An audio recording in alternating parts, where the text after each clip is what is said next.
Hello friends, आप सभी का फिर से स्वागत है यूट्यूब चैनल मैथ्स वो में।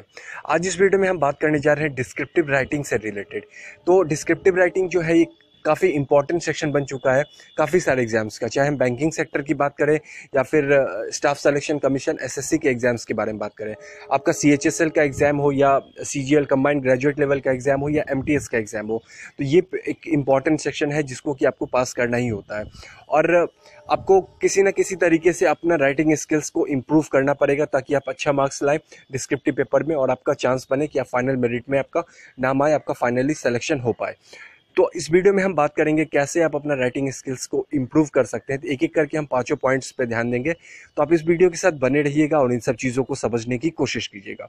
तो देखिए, अभी आपके एग्जाम में टाइम है, तो जो सबसे पहला पॉइंट आपको करना है कि अपना इम्प्रूव करना है बेसिक्स को। बेसिक्स से रिलेटेड है कि आपको बेसिक ग्रामर लेवल को आपको इम्प्रूव करना है। काफ़ी सारे स्टूडेंट्स होते हैं जिनका ग्रामर स्ट्रांग नहीं होता है, लेकिन मुझे उम्मीद है कि आपने अगर सीएचएसएल का टियर 1 क्वालिफाई किया है तो आपका ग्रामर अच्छा होगा। तो देखिए, आपको उसके बाद जो आपको डिसाइड करना है कि लैंग्वेज सेलेक्शन आपको अपने अकॉर्डिंग करना है। आपको जिसमें लगता है कि आपका ग्रामेटिकली जो है एरर कम आता है, जो आप अच्छे से लिख सकते हैं, जिसका ग्रामर हिंदी हो या इंग्लिश हो, उसी लैंग्वेज को आपको चूज़ करना है।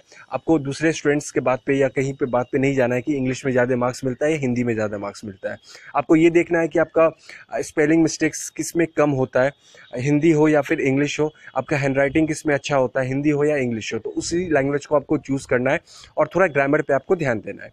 दूसरा, अगर हम बात करें तो रीडिंग हैबिट इंप्रूव करना है आपको, मतलब बनाना है रीडिंग हैबिट। इससे क्या फ़ायदा होगा? सबसे पहले तो आपको न्यूज़पेपर हर रोज़ पढ़ना है, अभी से लेके एग्जाम तक, ताकि आपको करंट अफेयर्स जो भी हो उससे आप करंट टॉपिक से आपको अंडरस्टैंडिंग बने। और किसी भी बुक को आप प्रेफर कर सकते हैं जो आपको सही लगे, ताकि उससे ट्रेडिशनल टॉपिक आपको पता चलता रहे, आपका प्रैक्टिस होता रहे। तो देखिए, न्यूज़पेपर पढ़ने से या बुक पढ़ने से आपका ये फ़ायदा होगा कि आपको स्ट्रक्चर बनाना सीखिएगा आप कि कैसे सेंटेंस लिखा जाता है, कैसे ऐसे लिखा जाता है। और आप वर्ड चूज़ कीजिए, जो भी अच्छा वर्ड आपको लगे उसको कहीं पे लिख लीजिए और उसको यूज़ करना है आपको सेंटेंस में। आप में से बहुत सारे स्टूडेंट्स होंगे जिन्होंने काफ़ी सारे एंटोनिम सिनोनिम रट लिए होंगे अब तक, लेकिन अब आपको इसको यूज़ करना है एज ए सेंटेंस। तो उसके लिए आपको रीडिंग हैबिट पहले डेवलप करना पड़ेगा, तभी आप उसको इम्प्लीमेंट कर पाइएगा राइटिंग में। जब तक आप अंडरस्टैंडिंग नहीं होगा रीडिंग का कि कैसे लिखा जाता है, समझिएगा नहीं, तब तक आप लिख नहीं पाइएगा उस चीज़ को। तो ये काफ़ी इंपॉर्टेंट है। ज़रूर एक न्यूज़पेपर आप हर रोज़ पढ़ें, उस पर आपको टाइम दें।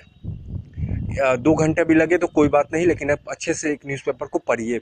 और जो भी आर्टिकल अगर आप इंटरेस्टेड हैं, चाहे वो स्पोर्ट्स का हो या फिर कोई सा भी हो, तो आप उसको ध्यान से पढ़ें पूरे आर्टिकल को। तीसरा पॉइंट अगर हम बात करें, प्रैक्टिस एवरीडे।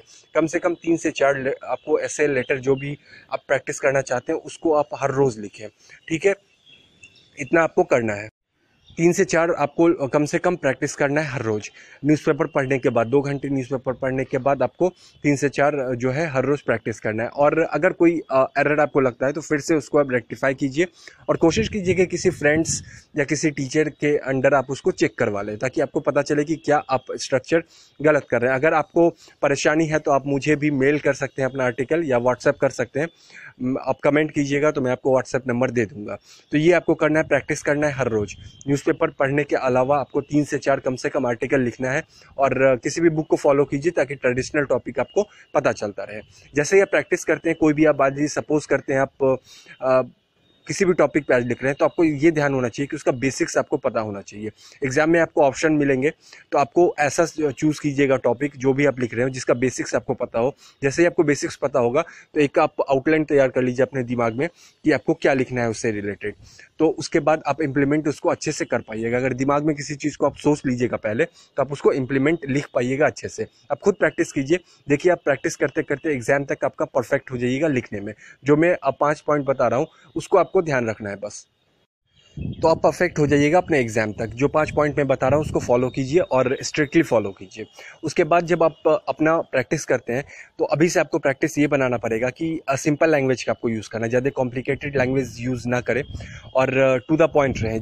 मान लीजिए कि आप किसी चीज़ पे ऐसे लिख रहे हैं, किसी जीएसटी पे या फिर किसी भी टॉपिक पे आप लिख रहे हैं, इकोनॉमी ऑफ इंडिया पे लिख रहे हैं या किसी भी पे भी, तो आप टू द पॉइंट लाइए, डाइवर्ट करने की कोशिश ना कीजिए खुद को भी अभी प्रैक्टिस के वक्त और एग्जामिनर को भी एग्जाम जब आप दीजिएगा उस वक्त, क्योंकि एक एक लाइन आपका एग्जाम में पढ़ा जाता है। जब का पेपर इवेल्युएट होता है, चेक किया जाता है, तो आपका एक एक लाइन पढ़ा जाता है। तो इस तरीके से आप प्रैक्टिस कीजिए। अभी आपके पास काफ़ी टाइम है, तो आपका देखिएगा कि खुद परफेक्ट हो जाइएगा। राइटिंग स्किल्स आपका खुद ब खुद इंप्रूव होने लगेगा। तो उम्मीद करता हूँ कि ये वीडियो आपको पसंद आया हो, और अगर आपने इस चैनल को अभी तक सब्सक्राइब नहीं किया तो प्लीज़ चैनल को सब्सक्राइब कर ले। मैं इंपॉर्टेंट टॉपिक भी अपडेट करूँगा CHSL से रिलेटेड, जो आपके एग्जाम में चांसेस होंगे आने के। और वीडियो पसंद आया तो प्लीज़ लाइक करिए, और कोई भी डाउट हो इस वीडियो से रिलेटेड तो आप प्लीज़ कमेंट करिएगा, मैं उसका रिप्लाई ज़रूर करूँगा। Thank you and all the best for your upcoming exam. Thank you.